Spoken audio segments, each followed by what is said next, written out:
Shalom saudara-saudara yang terkasih dalam Tuhan. Saat ini saya akan menyampaikan dengan firman Tuhan dengan tema belajar dari Ishak. Penderitaan, kesedihan, dan kesulitan dapat menimpa siapapun, walaupun tidak ada satu orang pun yang menginginkan hal itu terjadi. Dalam menghadapi penderitaan, ada banyak jalan yang bisa kita pilih. Antara lain memohon bantuan Tuhan melalui doa dan sekuat tenaga untuk mengatasi masalah tersebut. Namun, ada juga yang berputus asa dalam menghadapi masalah tersebut, bahkan hilang kepercayaan kepada Tuhan dan juga pada orang lain. Sebagai orang yang percaya kepada Tuhan, kita diminta untuk memilih jalan yang terbaik dan benar dalam menghadapi penderitaan, yaitu selalu berserah dan percaya bahwa Tuhan akan menolong kita. Melalui bencana, masalah, atau penderitaan yang kita alami, Tuhan ingin menunjukkan kasih, kuasa, dan kebaikannya dalam hidup kita, anak-anaknya. Di dalam Alkitab dikisahkan ada seseorang yang bernama Ishak. Ia adalah anak Abraham. Seperti bapaknya, Ishak memiliki iman yang teguh pada Tuhan. Pada waktu itu, Kanaan tempat Ishak tinggal bersama keluarganya mengalami bencana kelaparan dan Ishak terdampak akan bencana tersebut.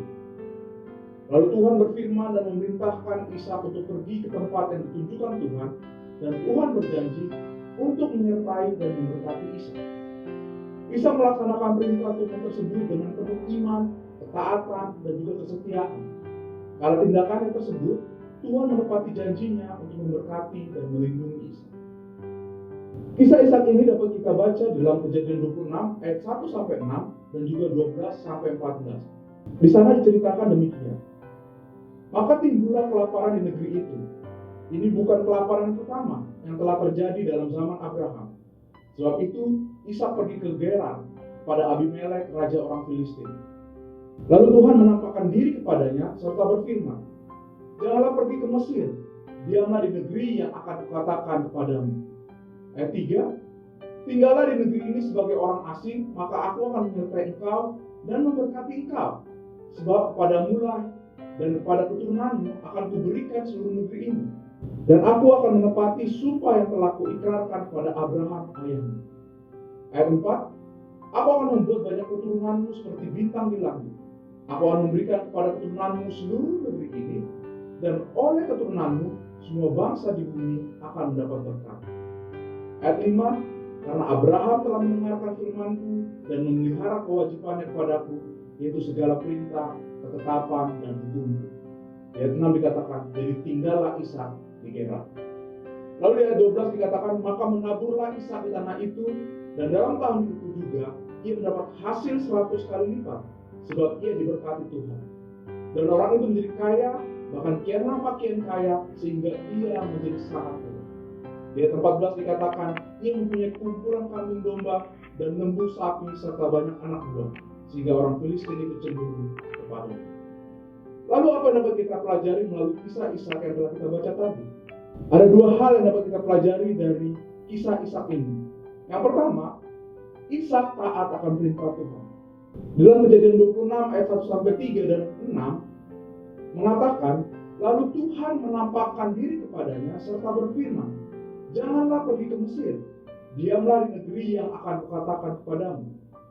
Ayat 3, "Tinggallah di negeri ini sebagai orang asing, maka aku akan menyertai engkau dan memberkati engkau, sebab kepadamu lah dan kepada keturunanmu akan kuberikan seluruh negeri ini.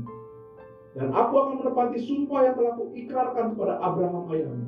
Ayat 6 dikatakan, "Jadi tinggallah Ishak di Gerar." Ishak tidak mempertanyakan perintah Tuhan untuk tetap bertahan di negeri di mana sedang terjadi bencana kelaparan. Ishak tidak kecewa kepada Tuhan ketika Tuhan tidak merestui dia untuk pergi ke Mesir. Padahal pada masa itu, Mesir merupakan pusat peradaban dunia. Namun, selain sebagai pusat peradaban dunia, Mesir juga dikenal menjadi pusat penyembahan berhala. Jadi Allah tidak mau Ishak pergi ke Mesir supaya tidak terpengaruh dengan kehidupan duniawi, menjadi penyembah berhala, dan meninggalkan Allah. Ishak taat akan perintah. Lalu yang kedua, setia akan janji Tuhan. Janji Tuhan kepada Ishak dituliskan dalam Kejadian 26 ayat 3-4. Di sana dikatakan, "Tinggallah di negeri ini sebagai orang asing, maka aku akan menyertai engkau dan memberkati engkau. Sebab kepadamu lah dan pada keturunanmu akan kuberikan seluruh negeri ini. dan aku akan menepati sumpah yang telah kuikrarkan kepada Abraham ayahmu. Ayat 4 dikatakan, aku akan membuat banyak keturunanmu seperti bintang di langit. Aku akan memberikan kepada keturunanmu seluruh negeri ini, dan oleh keturunanmu semua bangsa di bumi akan mendapatnya. Ishak setia atas janji yang Tuhan berikan kepadanya. Dan bukti dari kesetiaan itu, Ishak bertindak. Ishak langsung menabur benih dan mulai bercocok tanam. Dan atas respon positif yang dilakukan Ishak yang langsung bekerja, Tuhan memberkati Ishak 100 kali lipat pada tahun pertama dia bercocok tanam. Hal ini seperti tertulis dalam Kejadian 26 ayat 12. Di sana dituliskan, maka menaburlah Ishak di tanah itu, dan dalam tahun itu juga ia mendapat hasil 100 kali lipat, sebab ia diberkati Tuhan. Dan bahkan Tuhan di dalam Kejadian 26 ayat 13 dikatakan menjadikan Ishak menjadi kaya, bahkan kianlah makin kaya, sehingga ia menjadi sangat kaya. Jadi saat mengalami penderitaan, kita harus tetap beriman, taat, dan setia kepada Tuhan. Kita dapat meminta pertolongan Tuhan melalui doa-doa kita. Tuhan pasti memberkati kita saat kita mau berusaha mengatasi masalah kita. Tuhan akan menolong kita melalui orang-orang yang ada di sekitar kita. Oleh karena itu, tetaplah setia seperti Ishak. Karena dalam keadaan apapun, Tuhan selalu ada dalam hidup kita, serta menyertai dan menolong kita. Tuhan memberkati kita semua. Mari kita sama-sama berdoa. Bapa kami minta surga, terima kasih Tuhan atas segala berkat kasih-Mu. Terima kasih Tuhan untuk firman, renungan yang telah kami dengar pada hari ini. Di mana kami diajak untuk belajar dari Ishak Tuhan. Di mana di tengah penderitaan, bencana yang dia hadapi Tuhan, dia percaya, dia beriman, dia taat, dan dia setia. Dan bahkan dia juga Tuhan bekerja keras, melakukan tindakan atas ketaatan dan kesetiaan dia. Dan oleh karena itu Tuhan, Engkau melimpahkan berkat-Mu atas hidupnya.